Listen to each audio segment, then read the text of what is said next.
Hi guys! Welcome to my YouTube channel po. New day, new video po tayo ngayon. Ang pag-uusapan po natin ay syempre po yung nangyari pong release kahapon ng hapon ng ating mga SSS pensioners po natin sa ating mga second batch pensioners po. Ayan po, congratulations po sa inyo dahil na-receive nyo na po kahapon ng hapon ang inyong mga 13-month pension at December 2025 pension. Kaya may mga subscribers po tayo na nagtatanong po kung bakit wala daw po silang na-receive. Ito po yung mga dahilan. Una po dito ay hindi po kayo nakapag-comply ng AKOP or Annual Confirmation of Pensioner po.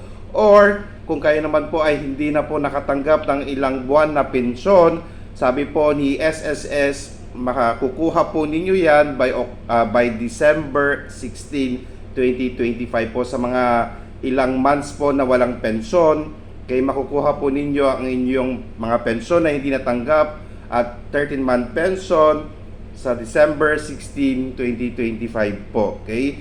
Hintayin po natin ito. Kung wala pa rin po kayong natanggap, pumunta po sa pinakamalapit na SSS branch at i-verify po kung bakit hindi po kayo nakatanggap ngayong Disyembre ng inyong 13-month pension plus December 2025 pension po. Ulitin po natin, pinaka-importante po kasi ang pag-comply ng AKOP or Annual Confirmation of Pensioner po sa ating mga SSS pensioners po natin.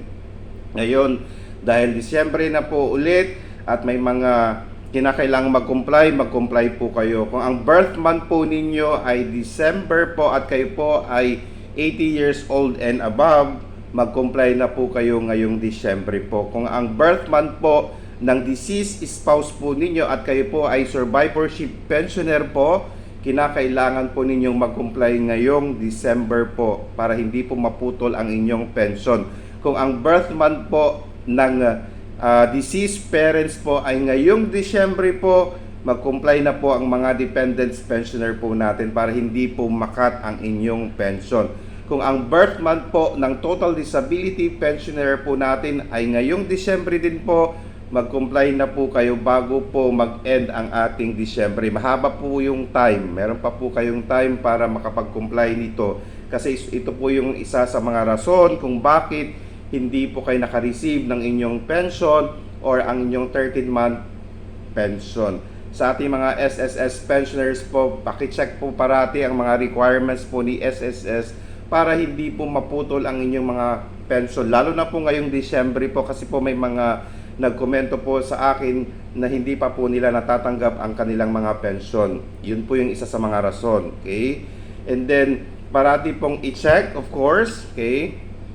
Para po, parati po kayong nano-notify po sa aking mga video, i-click po or subscribe and then i-click nyo po yung subscribe all po para po kung may mga updates po ako, malalaman nyo po agad. Okay? At hindi po ako gumagawa-gawa lang po ng kwento. Ayan po, dahil meron din po tayong mga resibo, may mga basihan po tayo. The reason why sumali po ako sa maraming mga FB groups ng GSIS, ng SSS, para po ma-check po natin na ang mga sinasabi po natin dito sa YouTube, sa channel ko po, ay may mga resibo po. Okay?